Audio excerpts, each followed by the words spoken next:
Hey everybody, Matthew Victoria here with my friend Victor Eng from Clear Skies Title, and we're going to answer some questions that I'm sure are burning questions for everybody. Which right now is, how do I get loans closed? How do I get deals funded? Victor's right out there on the forefront. He's closing deals. His title company is extremely investor friendly. They also do regular buying transactions with realtors and private citizens as well. So, Victor, I want to thank you for coming on and sharing some time with us today. Sure, man. Thanks for having me, Matt. Appreciate it. No problem. So, you're doing title. Which states are you doing title in? So we personally are very focused on New Jersey. That's where we do all of our direct business. And we have a partner that allows us to also do business in New York. Okay, cool. So, is there a big difference between New Jersey and New York right now with everything that's going on? For sure. I mean, just no, there's already fundamental differences the way we do title between the two states. But as far as closing, that's a drastic difference because New York, they fast tracked the remote online notary there, so people can do basically closings over a screen like we're talking right now. Whereas New Jersey, that's not yet legal, but hopefully that'll happen soon. So that's a major difference. So you can actually do electronic funding closings in New York, correct? Correct. Yep. And that was a very new thing. It happened like just a couple weeks ago. It's been a long time in the making. I think they should have did this a long time ago. We would have been a lot more prepared for this. For sure. It's something they talked about for years, and now I think with this, every state is probably going to speed up that process. That would make a lot of sense. So New Jersey now you're not doing electronic. Hopefully, any idea of how far off it is right now? 3 months, 4 months, 2 months? Any indicator? So it passed through the House and Senate, and then as of I think it was 2 weeks ago, it reached the governor's desk. So he needs to sign off on it, and then after that, there's supposed to be a 90-day wait period. But like in New York, they waived that, so hopefully they'll do the same here. So basically, most title companies that are at least somewhat tech savvy have already started researching, finding vendors, software that allow them to do it. So the moment it's available, we'll be on top of that. So it could be a matter of weeks at the most. I can't imagine it would be more than 3 months, but if it's that far out, hopefully we'll be back at work by then. What's the specific? Is there a specific software that they use for doing something like this? I know there's like 3 or 4 kind of like approved softwares that are underwriters recommend or have told us about, but they're not like, it's not like Skype or something normal that we would use. So we got a couple of people watching. Marty, my business partner. I see Matt Marahoff jumped on. What's going on there, buddy? What's up, guys? So a lot of people right now, the biggest question is, are deals getting done? And everybody's freaking out right now, and they should be in certain senses, but we don't want to be fear driven. The whole point of this is to provide value and information for people and let them know that there is money out there. The question is, how is it getting done now, right? So let's start with the first part. How are you doing your closing, since now we have a social distancing rule? And like, I closed a couple of loans. I couldn't actually go to my closing. So what are you seeing as some of the biggest differences now for closing as you did 2 weeks ago? Sure. So yes, I mean, obviously we're very sensitive to the fact that we need to protect both the buyers and also our closers. They're very, very important to us, of course. So we do regular standard precautionary stuff: gloves, masks for everyone, hand sanitizers, things like this. We also encourage, if you're not an essential party at the closing, such as a realtor or maybe even the attorney, we encourage them to stay home. We encourage them to use Zoom. We have a laptop, so that they can still watch in and participate and guide their clients through the transaction. But we want to have as few people at the closing as possible. So usually it's just the buyers and our closer. On top of that, what we're starting to do, we've done it a lot for refis, is that before even we arrive at the closing table, we have a professional closer, call the borrower and go through every single loan document in advance over the phone. Just so that they can feel extremely comfortable, all their questions are answered. So when they're actually at the quote unquote closing, they're not asking a million questions. They're able to sign pretty quickly. So because like as we were talking about before, in New Jersey, we still need to physically have someone there to witness the signatures. We cannot. It is illegal for us to do completely online online notarizations. So those are the things that we're doing right now.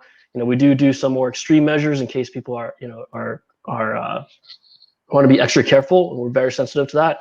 We have closings that happen, through a glass window or through a car door even. So those are all possibilities and things that we are actively doing. Wait a minute. So you're actually doing closings through a glass window too? Yep. So if someone wants to do it like through their door, as long as our closer can physically see them sign the document, that's still legitimate. And we're willing to do it. It's a weird time, so we're willing to do some weird things. Wow. It's a lot of people are scared. How are you doing? Are you doing the first part of it? Like, we can't overnight right now, I guess, or things like that. But what are you doing for the seller? Are you getting the seller stuff done first, and then going and meeting with the buyer after that to do the closing? Are you getting that done, like coordinating the same day or within hours of it, or? Right. I guess even before the shutdown, it's not uncommon for the sellers not to show up, sellers attorneys not to show up, and for them to just overnight documents that they've signed on their own to us. So we're just definitely seeing that happen much more. We're definitely not seeing sellers attorneys showing up at closings at all. Yeah, I know. Like I said, we can't even go to our closings right now. They're keeping it very, very limited. So now, one of the other things that we're seeing now is hard money for our investors that are out there. I see a ton of posts on some of the groups saying my deal can't get funded, or people thinking that we can't even buy houses right now or fund loans right now. So what is it that you're seeing out there in that climate? Yeah, I mean, definitely. Within the first week or two of the shutdown, we saw some hard money lenders that were very active before either completely shut down and stopped making new loans, or some that greatly scaled back what they were lending. So that did kill some of the deals we were on, and that definitely know that certain businesses have actually at least temporarily, hopefully not permanently, shut down. I see one of our associates is watching, Mr. Paul Gallucci. So we all know him and his dad. So they're one of the lenders that you actually said is still doing deals, right? Yep, and they get their money a little bit differently from a lot of other lenders. So I know that they are definitely benefiting from a more strong position right now than a lot of other lenders. So somebody had a good question, and they said, "Tell us which lenders." I don't know if I don't know if that's something that you can shed some light on, being that you're out there on the front lines. I mean, I definitely can share if people want to message me directly. Definitely don't want to. I can highlight since we already spoke about Peak and the Gallucci's, but I know that they are lending. But I do think that it's probably obvious that most lenders, the ones that are still lending, are a little bit more selective now, because there's additional risk out there, and probably because they can be, because there's fewer lenders that are lending right now. So some of the more stable lenders right now are people that were more on the privatized side with private money, as opposed to hedged on with the hedge funds out on Wall Street. So tell us about some of the differences you're seeing now, because usually you would be able to do 10% down on your purchase, 100% down on your rehab, and then they would wind up going down to like a 600, 620 FICO score. So what are some of the changes that you've seen right now being in this part of the business? Sure. I guess just to be fair, our focus is title, not the lending side, and we don't probably look super close at every deal and the terms on it. But we have heard in general for sure that down payments have increased, and that actually isn't just for hard money. Even for, I know recently we've seen on regular traditional retail deals, jumbo loans have started to change their requirements too, requiring more down payment. But yes, the terms like that and definitely credit score requirements are tightening. On the retail side, which is where I am, Wells Fargo shut down their jumbo lending. Right now, it's gotten a lot tougher with the tightening, because they're worried about the F word, which is forbearance, and that's causing a ton of problems right now. And there's a lot of misinformation out there about forbearance. So what's happening is that a servicer can do one of three different things. Either they could say, "Hey, take 6 weeks off, and then or 6 months off, and then you pay your seventh payment as a balloon." So you pay your arrearage and your current. They may do a modification where they wind up actually tacking it on at the back end, or even doing a second loan, like a mortgage modification. or they've even done it where they take the 6 months, divide it up over the next 6 months, and then pay it back that way. So I think there's going to be some interesting things that are going to be coming up down the pike in about 6 to 12 months with all the forbearance that's been going on. And it's funny. I think there has to be. Yeah, there has to be. Yeah, for sure. Like the first, thing that was floating around a lot was, making the balloon payment after 3 months. I think a lot of people just realistically can't do that. So I think what you said, the other products are probably, they're going to have to do more of that stuff. Well, a tip that I can give to anybody watching, whether they're your viewers, my viewers, or whoever, before you're going to choose a forbearance, call your servicer and ask them exactly what your repayment details are, because you don't want to get stuck in something that is going to wind up hurting you. And a lot of people think that this is a mortgage holiday or a mortgage vacation because of the coronavirus. And that being said, if you're out of work and you legitimately can't pay your mortgage, then that's one thing.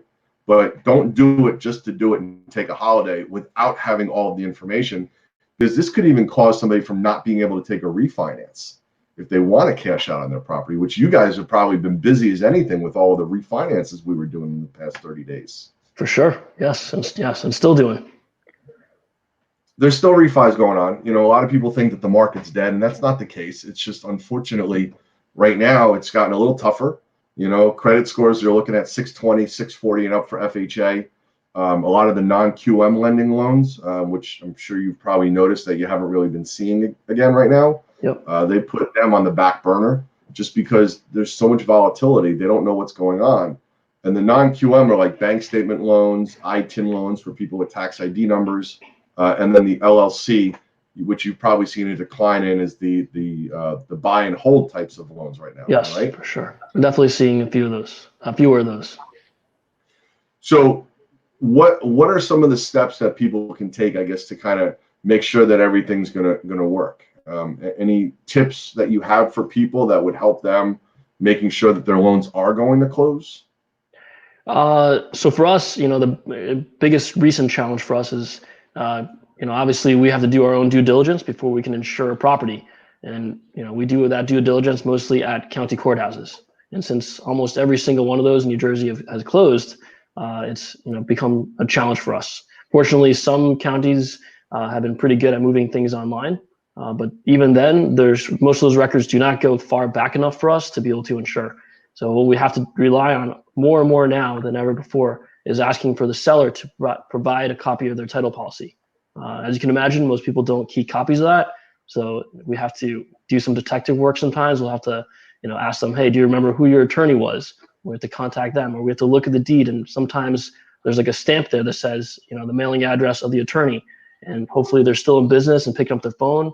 And that's kind of the creative stuff we have to do right now. But without a prior policy, there's definitely some deals right now that we cannot insure on. No company could. And that was actually going to be one of my questions, was how are you dealing with the searches? Because what a lot of people don't know is a lot of people don't know what exactly title insurance is. Right. Or they see a lender policy and then they see an owner's policy, not realizing that that owner policy protects them.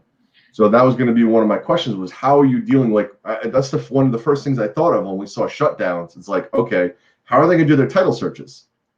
Because not every county is up to date and digital and online with all of these things. Am I correct? Yeah, it's definitely true. There's some that are not digital at all, and others that have records for like 2 years. How much can you search for 2 years? Most people, a lot of people have owned their properties. We have one that we're struggling to insure, and that's because the person owned it since before the records were in this county, and that's before 1977. So we can't, we don't have no records on them. So that can definitely be a challenge. How far back do you guys go for title searches on a property? Is there a specific time that you guys look for? Does it vary, or? Yeah, so for regular full purchase transactions, the standard is 40 years. If it's a higher value transaction, we might be asked to go back 60 years. But good news for you and for refinances, we only have to go to the current owner to when they took ownership. Okay. So refinances are in a little bit of a better shape right now than purchases are for sure. title Yes. purposes. Yep. Unless that person has owned the property, for like 50 years, that can still be a challenge. That's right. Yeah. How are you guys dealing with the challenge titles for the REO properties or any of the auction properties or things like that? Do you see, is there a bigger timeline for you guys right now? Like, what's your average time frame for something like that? We haven't really seen a major change yet in timelines. If we can find the previous owner's policy, or if we are able to do the search far enough back online, we're really not seeing yet a delay. Okay. At least on our end. Yeah. Okay. So you're not in Pennsylvania? Are you in Pennsylvania as well, or just New York and New Jersey? Oh, just New Jersey, and then again with a partner in New York. Gotcha. Okay. So now what's the percentage of business for you guys versus investor versus say like retail mortgage? I guess the circles that we met were mostly investor circles.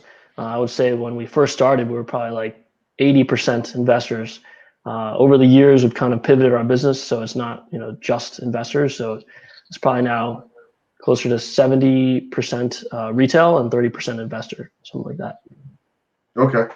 Any counties that you've noticed to be harder than others, or is there any counties that are easier than others right now for you guys for your title searches? Yeah, for sure. I mean, we keep like this active log. We update it pretty much every day because things keep changing. So let me see. So This really way we know bad. what to expect and where to expect it. Yeah, really bad areas include Camden, Hunterdon, uh, Cape May, Cumberland. Essex is pretty rough. And then a few of these other counties like Gloucester, fortunately, these aren't really busy, super populous counties. Passaic is also a bit of a challenge. Yeah. Interesting. So is there, you think there's anything specific to the attributing it to that, or? I guess originally I would guess that like counties that are not very well populated are a little bit more behind, but there's some, Essex obviously is not a county that doesn't have a lot of people. By the way, for anybody watching, if you guys have a question, since I have Victor on right now, and Victor's the owner of the company. He's not just an owner, but he actually is involved with a lot of these things, and that's why I wanted Victor on, because he's not like a salesperson. Like, I know people who do title that are salespeople, but they don't actually understand what's involved with the title process. And that's one of the reasons why I wanted Victor to come on and explain some of these things, because he's in the trenches. So he's not just the owner, but he's also in the trenches as well. So if you guys have a question, we've got a few more minutes with Victor. Put it up here. I will be more than happy to ask him if you guys have something. Maybe you might want to, you've done some deals with Victor. He'd love to hear how your experience was as well. So have you seen anything as far as, so we talked about hard money, which is always the question right now. Like I said, with all of the movement that I've seen and activity that I've seen, people just freaking out, who have you seen a big uptick with? Like you deal with Ryan too, right? From Hard Money, Ryan Walsh, you deal with him too, right? Just sometimes. Yeah. Ryan, he comes in on the same day. I've seen with some of the other lenders, and you were talking about the people that were like brokering or hedged out a certain way, that obviously they're having problems. Do you see anything else? Do you foresee anything coming up that we're going to have to deal with that maybe, is being a little overlooked for people? I guess, for me, I am surprised, I guess a little bit, not indirect to lending, but I am surprised by the number of inquiries we still get from investors and wholesalers. I would imagine that, if my profession was a wholesaler, I would be a little bit nervous right now, trying to lock up properties because, the end buyers, which are a lot of investors, they're having trouble getting loans. So it's going to limit the amount of people that can buy these properties from these wholesalers. So, I guess that's something I'm surprised by, and I'm wondering if that will decrease. But, as of this week, we're still getting probably just as many inquiries from investors and wholesalers as we normally would. Look at that. Sean said a hey to us. So Sure. if you guys have any questions, let us know. That's what we're here for right now. So the main thing is that, people that aren't very well capitalized are probably going to have the biggest problems right now because they're overextended. They're going to wind up going into a position where they're going to have to short sale the house, foreclose the house. I know that in the next, 12 months or so, we could wind up having some issues. And title is always very important. I'm always going to suggest to a buyer, or an investor, if you're buying a house, I don't care if you're buying it in cash or not, you really ought to get title. Have you come across any where you've had people that actually came to you afterwards and said, hey, I should have taken title and I didn't? You ever have those kinds of situations or stories from people? We do, yeah. There's definitely had a couple cases where people were doing it for fraudulent reasons, so we couldn't, insure them. But there's definitely people that were just not educated, especially people that are buying from sheriff sales. If they're buying cash and there's no attorney advising them, they just buy the property. But actually, that's probably the most dangerous time to not get title insurance. And I think most people, the reason why they do that is because they kind of treat or imagine title insurance to be kind of like homeowner insurance or car insurance, where it's going to protect them, in case something happens in the future. But the key that they're missing is that we're protecting them from stuff that happened in the past. And it doesn't matter, the duration of the time. If you're flipping the house and you're going to only own it for a month, it doesn't matter. In that month, when you take possession of the property, everything that's bad that's ever happened to that property transfers and stays and transfers to your ownership. So that's, yeah. So let's go to a basic question then, right? Sure. What exactly is title insurance for somebody? Because there's a lot of people that I don't think know. Sure. The short and sweet answer is that it protects you against ownership claims, so challenges to, do you really own the property, and also protects you against unknown debts. So stuff that's as major as a mortgage to unpaid taxes, judgments and liens, stuff like that. I tell people in the long and short of it is that somebody can't knock on your door and say, hey, I own your house, get the hell out. Yeah, for sure. And I think people think that's like, does that really even happen? But, especially working in the investor space where, we do unfortunately encounter shadier characters and, out in the regular world, it happens all the time. People, can impersonate other people. Sometimes they do it unintentionally, right? Someone inherited a house and didn't realize that there might be other people that have also ownership interest. So these things do happen. Listen, for anybody watching, hashtag, if you're watching live, hashtag replay, hit the like button, hit the share button.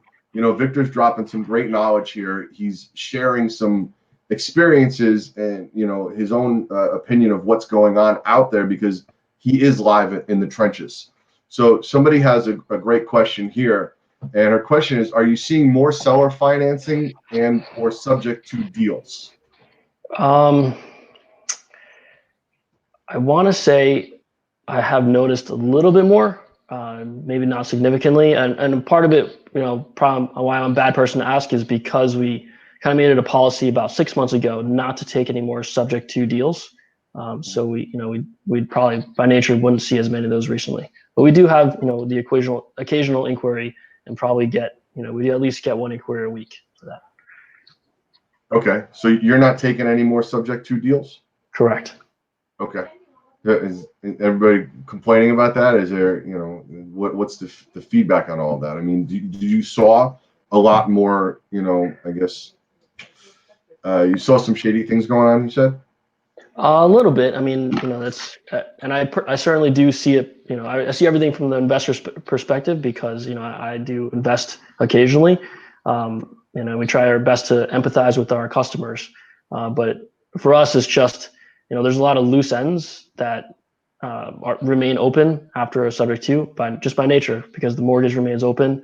There's a lot of things that could go wrong in the future. There are usually no attorneys involved. So usually if there's problems that arise later on, we get called into it. So, for the few of these reasons, that's why we stopped taking subject to deals. Sean actually mentioned somebody. Do She's a mobile notary. So I don't know if that's somebody that might be of help for you guys. Are you guys looking for like closers? Are you guys looking for people to actually do the closings, or are you guys good? Yeah, so we actually, we're one of those few title companies where we like to have everyone that works for us work for us full time. And I feel like that's the only way to really impart our culture, right? If they're working for like 10 different companies, how do you really, understand what's important to this one company? So we do that as much as we can. We have full-time employees that do closings for us. But in times like, especially right now, we have some closers that aren't doing closings, and on busy days, it's just not possible for us to do all of our own closings. So we definitely still use outside closers. So if we have someone great, we'll interview them and definitely could take their contact information. Okay. I know closers always come in handy for you guys, so it's For uh sure. it's a good thing. It's somebody who's a mobile notary. Daniela, connect with Victor. Obviously he's on here. You guys should connect. Um, any suggestions for realtors or any insight, because the realtors are all scared. Yeah. Are you guys doing anything with helping them with marketing, or kind of keeping them calm, getting them ready for when the wave is gonna come? Because I do think the wave is gonna come. Yeah, so I guess that was another area I was really surprised in, right? We were really fortunate to be, both of us, me and you, beneficiaries of the refi, like a refi boom. But for purchases, I thought that as soon as the shutdown hit, that it would pretty much drop to zero because people would be afraid to buy stuff. They'd be afraid to visit houses, stuff like that. But we're still seeing a lot of activity, a good amount, much more than I thought.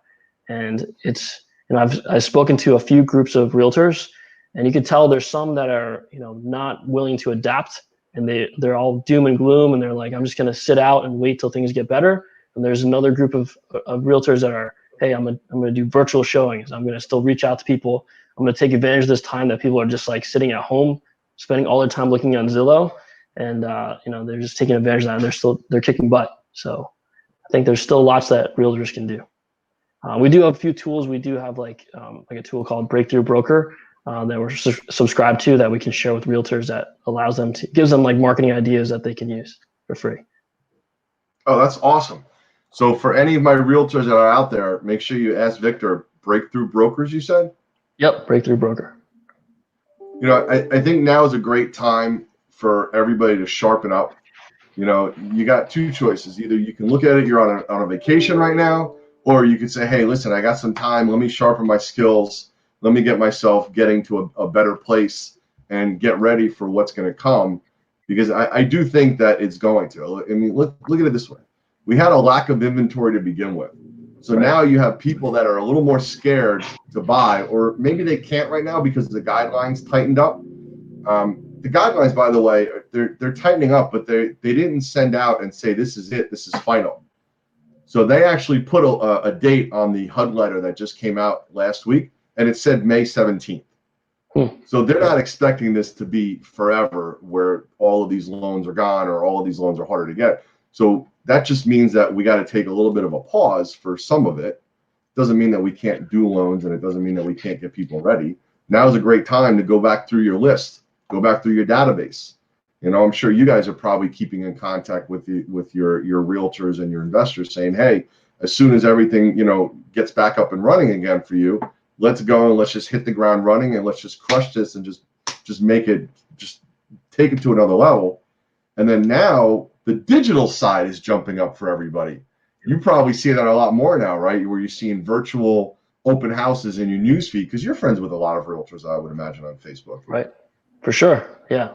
I think you hit all the right points there, that, there's definitely a lot you can do even in this environment. And I do think that there is going to be pent up demand. So we're all going to get ourselves ready. I wanted to say, Victor, thank you for your time. And how does somebody get a hold of you? How does somebody find you to say, hey, we got a deal, or we want to work with you guys? Sure. You can visit our website. It's clearskiestitle.com. We're also pretty active, or at least we try our best to be very active on Facebook. You can also find us there, Clear Skies Title. You can message us. We're very responsive there. Yeah, that's probably the easiest ways to reach us. So if anybody's out there, you guys are going to be buying a property, you guys need title, you guys have any questions, because he's still he's still able to get the title done. Paul's saying something here, so he wanted to say thanks, and he said good content. So, Paul, we appreciate you. We're waiting for them to get their networking events back on track. It's been crazy because you and I met at like networking events, and it's like, how are you dealing with not being able to go out to the events right now? I know. Well, I guess for me, since I have a young baby, I feel like it's it's easier adjustment. It's actually kind of special and kind of cool that I'm forced to stay home a little bit more. So definitely cherishing that. There some of that, and I think people aren't really realizing that it's giving us a chance to reconnect, and it's giving us a chance to kind of put some other things in order. So it's going to be interesting to see what the new norm is going to be after all of this comes to pass, and it will come to pass. A lot of people are saying, oh, the market crash, the market crash. '08 was a lot different because '08 was a financially driven real estate market crash. They were overinflating values. They were lending to 110% of what everything was. This is a little different because it's a virus that's affecting us, and they have a lot of safeguards in place, and now they're getting ready to buy. They're about to put, I think, either between $600 to $850 billion into the mortgage industry, buying mortgages now too. So that's going to help us all and give us a nice deep breath. Yes. So with that being said, thank you, Victor. If you guys need title, if you guys want to, what was it again? The broker program you said? Victor Broker. Yep. So, just reach out to us on Facebook or through our website, and we'll share information for free. It's for realtors. Bettina Johnson said, "Clear Skies is the best." That's awesome. Thank you. You're the best. I appreciate it. I appreciate you coming on short notice and sharing all of this for people. And Paul wants to know where we got our haircuts. I got my wife. It was her first time giving me a haircut. So I guess it's not bad, right? Everybody should start the haircut challenge right now. This way we can see what happens in the next 30 days. Yes. Everybody do a haircut challenge. For sure. That would be really fun. Luckily we're stocked up, and hopefully everybody stays. If everybody just listens and stays the hell home and just goes out for supplies, we're gonna get through this in a couple of weeks, and then everything will be fine. Everyone just needs to just calm down, and people are still buying houses, people are still working. Like your wife, what does she do? Illustrator. So she works from home anyway, right? Yeah, mostly. My wife works for she works. You ever hear of Lefrak? The real estate company? Yes. Yes. She works for them. She actually works in Jersey City, and she's working from home right now. So there's still a lot of people that are working. That's why I said the country didn't shut down. Everyone just needs to just stay calm, stay positive. Like, what are you doing to keep focused and positive? Because you smile in there, so that's a good thing. So what are you doing to stay positive and focused? We do lots of check-ins with my team. I think just having that camaraderie, and we're all in this together, constantly checking in with each other, I think that helps a lot. So I definitely feel for the ones those out there who are kind of solo or working on their own. I would definitely find accountability partners, people that you can just have this kind of I guess regular communication with, encourage each other. I think that's really important right now. By the way, guys, hit that like button, hit that share button, and one of the things that you can do is just like Victor and I are doing right now. We're doing a little video here for everybody with some good information. Go find some people to put some information out, on the whole PPP loans that are out there for small businesses, or people that can help add value to other people. Like Victor, you talking about what's going on in the title business right now, I thought was super important, because just people are just not knowing that deals are still closing, that there's stuff that still can get done. That's sure. That's why I wanted your input on all this, because I thought that it was some great input for people, and just to kind of give them a temperature of where everything's at. So thanks, man. I appreciate it. No problem, guys. Like, share, hit up Victor if you guys have any title business, you guys need something done, you want to help with some marketing tools. I do the same thing, with realtors trying to do seminars with them and try to help them with lead generation. So just keep getting out there, keep crushing it, grow, move forward, stay positive, laugh, smile, take a walk, do an exercise, and just go out there and just keep it going. And we're going to see you guys soon when everything's right back to normal. So once again, thanks, Victor. I appreciate you, and you have a great day. Thank you. Be safe, everyone. Thanks. See you later.